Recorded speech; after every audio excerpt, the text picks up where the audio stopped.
दोस्तों ये है हिंदी विकास मंच द्वारा आयोजित अंतर्राष्ट्रीय हिंदी ओलंपियाड 2024 का वो पेपर जो ऑल इंडिया में सभी स्कूलों में 8वीं क्लास के सभी बच्चों का सेम पेपर होता है, सेम पैटर्न के साथ। आज के वीडियो में पूरा पेपर आपको दिखाएंगे, साथ में इसके आंसर मार्किंग स्कीम भी। मतलब अगर आपने ये पेपर 2024 में दिया है तो अपने मार्क्स चेक कर लीजिए, साथ में नेक्स्ट ईयर आप इस पेपर को एज ए सैम्पल पेपर भी देख लें कि पेपर किस पैटर्न में आता है। जल्दी से एक बार वीडियो को लाइक करके हमें सपोर्ट जरूर कीजिए। चैनल पर पहली बार आए हैं तो सब्सक्राइब करना ना भूलें, ताकि आने वाली सारी अपडेट आपको लगातार मिलती रहेगी। थोड़ा सा पेपर का पैटर्न समझ लेते हैं। 1 घंटे का आपका पेपर है, 100 नंबर का। 4 नंबर का एक प्रश्न होगा, मतलब टोटल प्रश्न आपको 25 होंगे। एक प्रश्न 4 नंबर का होगा, तो ये 100 नंबर का आपका पेपर। मतलब अगर आपने एक प्रश्न सही किया है तो आपकी 4 नंबर लगेंगे। अगर आपने कोई प्रश्न छोड़ दिया तो उसके ना ही आपको मार्क्स मिलेंगे, ना ही कटेगा। लेकिन अगर आपने कोई प्रश्न छोड़ दिया है तो उसका आपको हाफ मार्क्स कटेगा। ठीक है, ये तो पेपर का पैटर्न हो गया। अब यहाँ पे जो है पहला जो प्रश्न है वो आपका एक गद्यांश रहता है। इस गद्यांश को आपको ध्यान से पढ़ना है और गद्यांश से रिलेटेड आपको कुछ क्वेश्चंस होंगे, सारे क्वेश्चन एमसीक्यू। आइए देखते हैं। तो भाई मैं साइड में हो चुका हूँ और पूरा पैसेज आप पढ़ लीजिए यहाँ से यहाँ तक, लास्ट तक, ताकि आपको पूरा पैसेज समझ में आए और आंसर आप दे पाओ। थोड़ा सा वीडियो को रोक लीजिए, लाइक करके आगे बढ़ते हैं। और यहाँ पर जो पहला प्रश्न है, मनुष्य जीवन की सबसे बड़ी सिद्धि किसमें है? तो पैसेज को आपको ध्यान से पढ़ना, तभी आपको ये प्रश्न समझ में आएगा। अपने अहम के संपूर्ण त्याग में, अपनी संतुष्टि में, अपने अहम को अपनाने में या समृद्धि में। तो सबसे बड़ी सिद्धि आपको जो अहम है, यानी कि जो अहंकार है, घमंड है, उसे पूरी तरह से त्याग देंगे तो आप जीवन में सबसे बड़ी सिद्धि पा सकते हैं। व्यक्ति के व्यक्तित्व की महानता कब परिलक्षित होती है? कोई व्यक्ति कब महान बनता है, उसकी महानता कब दिखाई देती है? जब वह महान बनता है, जब वह स्वयं स्व का त्याग कर देता है, अपने घमंड का त्याग कर देता है, जब वह दूसरे के स्व का त्याग करता है, या जब वह संतुष्टि को त्याग करता है। तो सिंपल सा इसका जो खा वाला ऑप्शन है वो बिल्कुल सही है। आपको किसी भी सवाल में अगर डाउट रहता है तो आप मुझे कमेंट कर सकते हैं, ताकि आपको क्लियरली सारे समझ में आ जाए। आप मुझे व्हाट्सएप, इंस्टाग्राम, फेसबुक, ट्विटर सभी जगह से मुझसे संपर्क कर सकते हैं। आप इस वीडियो को किस राज्य से देख रहे हैं, किस स्कूल से देख रहे हैं, मुझे कमेंट में ज़रूर बताइए। और साथ में 8वीं क्लास में एसएससी का पेपर भी होगा आपका बहुत जल्दी, तो एसएससी की तैयारी भी आप हमारे चैनल पे कर सकते हैं। इसके लिए आप अपने स्कूल और अपने स्टेट का नाम ज़रूर बताइए। साहित्यानुरागी कहा गया, साहित्य का अनुरागी कौन है? पात्रों के मनोभावों के साथ एकत्व स्थापित करने वाले को साहित्य का अनुरागी कहा गया है। ठीक है, जो आगे आपने पैसेज पढ़ा। दूसरे का निस्वार्थ प्रेम प्राप्त करने के लिए क्या करना होता है? उसके प्रति सर्वस्व समर्पण। भाई किसी का प्यार कब मिलेगा? जब आप उसके हो जाएंगे, आप उसके प्रति समर्पण हो जाएगा, है ना? तो प्यार तो तभी मिलेगा ना। भाई छल कपट करोगे, यहाँ की वहाँ करोगे तो प्यार नहीं मिलेगा। लेकिन अगर आप निस्वार्थ रूप से रहेंगे तो आपको ज़रूर उसका प्यार मिलेगा। अगला आपके पास एक कथन रहेगा और एक कारण रहेगा, तो कथन और कारण को ध्यान से पढ़ें और उसके अकॉर्डिंग आप यहाँ पे, पहला है कि स्व का त्याग ही व्यक्ति की महानता को परिलक्षित करता है। बिल्कुल सही स्टेटमेंट है। कुछ प्राप्त करने के लिए स्वयं को भूलना उचित नहीं। भाई कुछ प्राप्त करने के लिए स्वयं को भूलना उचित नहीं। तो आप देखोगे कौन सा सही है, कौन सा गलत है। तो यहाँ पर आप देखेंगे कि कथन ये तो सही है, भाई पहला स्टेटमेंट तो सही है, लेकिन जो दूसरा स्टेटमेंट है वो पहले की व्याख्या नहीं करता है, तो आपका घ ऑप्शन सही है। अब आपको एक कविता है, योग कला है, योग साधना, योग मिलन की है आराधना, जीव को जो प्रभु से मिला दे, ऐसी अद्भुत राह याग है, योग है। तो एक बार इस पूरी कविता यानी कि पूरी पंक्तियों को पढ़ेंगे तो आपको इससे रिलेटेड कुछ क्वेश्चंस भी समझ में आ जाएंगे। पहला प्रश्न है कि योग को किससे मिलने की आराधना बताया? तो ये योग क्या है? प्रभु से मिलने की आराधना है। ठीक है, प्रभु से मिलता है योग वाला। जगत में जीव कैसा है?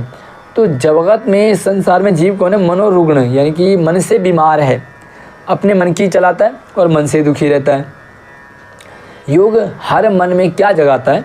तो आप जो कविता पढ़ेंगे, लाइनें पढ़ेंगे, आपको पूरा समझ में आ जाएगा। ये विश्वास है। योग हर मन में क्या जगाता है? विश्वास। आप ये कर सकते हैं, आपके ये बस की है ना। जो लोग हतोत्साहित हो जाते हैं उन्हें योग जरूर करना चाहिए। अगला प्रश्न है, योग को कहा गया है, योग को क्या कहा गया है? तो ये अमृत कला। ठीक है, सॉरी अमृत कलश, अमृत कलश है योग। आगे है कि पद्यांश के अनुसार योग को परिभाषित किया जा सकता है। योग को कैसे परिभाषित कर सकते हैं, तो इसका यानी कि 1 2 3 4 मतलब सही बात है, सारे सही है। कैसे भाई, शारीरिक रोगों को दूर करने के साधन के रूप में योग है, बिल्कुल सही बात है। शारीरिक रोग दूर करता है। प्रतिरोधक क्षमता को बढ़ाना, जो हमारे रोग प्रतिरोधक क्षमता है योग करने से वो भी हमारा स्ट्रॉन्ग होता है। दूसरों को सुलाने वाले साधन के रूप में, है ना, ये भी सही है। और सुप्त शक्तियों को जगाने के साधन में, मतलब सारे के सारे बिल्कुल करेक्ट हैं। तो आपका 1 2 3 4 यानी कि घ ऑप्शन आपका करेक्ट है। आगे बढ़ते हैं, निम्न में से किस वाक्य में टहलना शब्द क्रिया नहीं है ना। तो टहलना किसमें क्रिया ही नहीं है, तो टहलना एक अच्छा व्यायाम है। यहाँ पे लिखा है कि टहलना एक व्यायाम है, मतलब ये कह रहे हैं कि जो टहल चीज़ है वो एक व्यायाम है। तो यहाँ पे टहल नहीं रहे, देखो इसमें भी टहल रहे हैं, वह टहल रहा है, वह 3 घंटे से ज़्यादा टहल रहा है। तो यहाँ पर भी काम हो रहा है टहलने का, पहले वाले में भी टहलने का काम। मैं रोज़ 1 घंटे टहलता हूँ, यहाँ पर भी घूमने की बात की गई है। लेकिन यहाँ पे कहा कि जो घूमना है ना वो अच्छा व्यायाम है, तो यहाँ पे क्रिया नहीं है। थोड़ा सा ध्यान से समझें। आप हमारे चैनल पे प्रॉपर हिंदी की तैयारी कर सकते हैं, और सारे वीडियो मैंने इसी वीडियो के डिस्क्रिप्शन में डालें। आप एसओएससी की तैयारी कर सकते हैं, अच्छी बुक आपको मिल जाएगी इसी वीडियो के डिस्क्रिप्शन में। जो ही घंटी बजी छात्र अंदर चले गए, वाक्य का सरल रूप क्या होगा, तो घंटी बजते ही, कहाँ लिखा घंटी बजते ही, हाँ ये भाई सरल है, घंटी बजते ही छात्र अंदर चले गए, सरल वाक्य है। ठीक, आगे देखो, हम रात भर कैसे जागेंगे, वाक्य का भाववाचक रूप होगा। हमसे रात भर कैसे जगा जाएगा, जागा जाएगा नहीं जगा जाएगा, यहाँ पे थोड़ा सा मिसप्रिंट है। हमसे रात भर कैसे जगा जाएगा, ये इसका करेक्ट आंसर है। आज्ञा के अनुसार समस्त पद और भेद क्या है, आज्ञा अनुसार क्या लिखेंगे, तो ये हैं आज्ञानुसार अव्ययी भाव, है ना, जिसमें पहला और मतलब कुल मिला के शक्ति अनुसार, यथाशक्ति, आज्ञानुसार, है ना, तो ये सारे आपके अव्ययी भाव है। बाद में आने वाला एक शब्द, बाद में आने वाला, तो भाई बाद में कौन आता, परवर्ती। जो पहले आता है वो पूर्ववर्ती, और पहले आने वाले को उपसर्ग भी कहते हैं। तो बाद वाले को क्या कहते हैं भाई, कमेंट में ज़रूर बताइए कि शब्द पे पीछे लगने वाला क्या कहलाता है। एक परवर्ती और दूसरा नाम आप ज़रूर बताइए।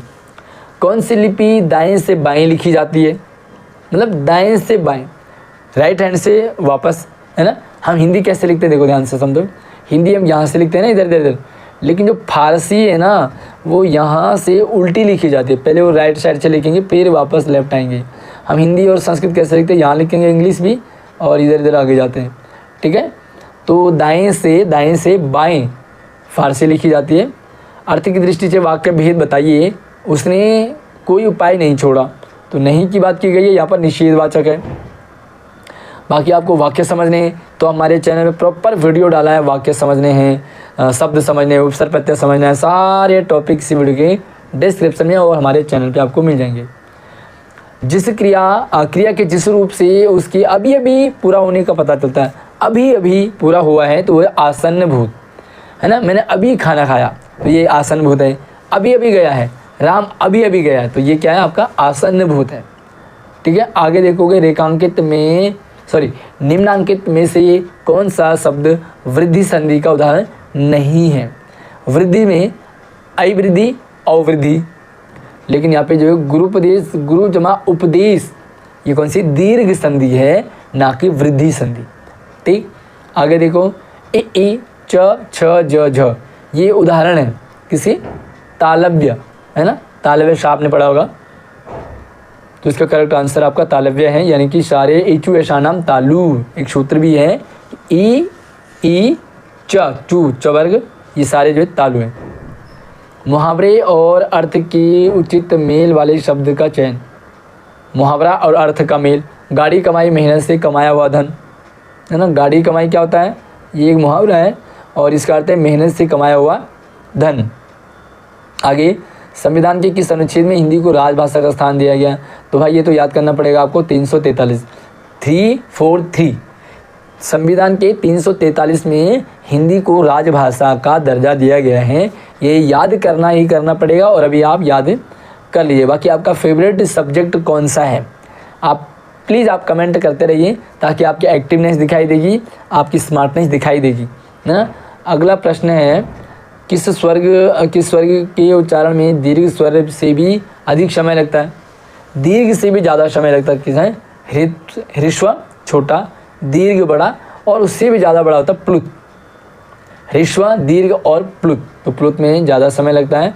मिश्रित और संयुक्त वाक्यों में विरोध का भाव प्रकट करने के लिए किस विराम चिन्ह का प्रयोग किया जाता है? जब मिश्रित और संयुक्त वाक्यों में विरोध प्रकट करना हो ना, तो भाई अर्ध विराम लगा दो, अर्ध विराम लगा दो, आपका काम हो जाएगा, है ना। तो मतलब आप भाव पता चल जाएगा। और अंतिम सवाल ध्यान से समझें, यदि वह मेहनत करता है तो अवश्य सफल होता है, ये कौन सा काल है? यदि वो मेहनत करता, तो एक सेंटेंस जब दूसरे पे डिपेंड करता है तो वो होता है हेतु मत भूतकाल।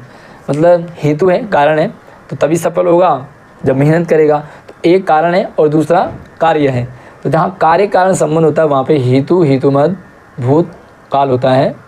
तो दोस्तों ये पेपर है। बाकी आपको और कोई डिमांड है तो आप मुझसे व्हाट्सएप, इंस्टाग्राम, फेसबुक, ट्विटर सभी जगह से आप मुझसे संपर्क कर सकते हैं। लेकिन फर्स्ट ऑफ ऑल आप कमेंट करें। जब ज़्यादा सीरियस आप बात करना चाहते होंगे तो ही आप मुझे कमेंट, मैसेज और व्हाट्सएप करेंगे। तो सारे लिंक मैंने वीडियो के डिस्क्रिप्शन में डालें। अगली वीडियो में मिलती है, तब तक आप अपना ख्याल रखिए। जय हिंद।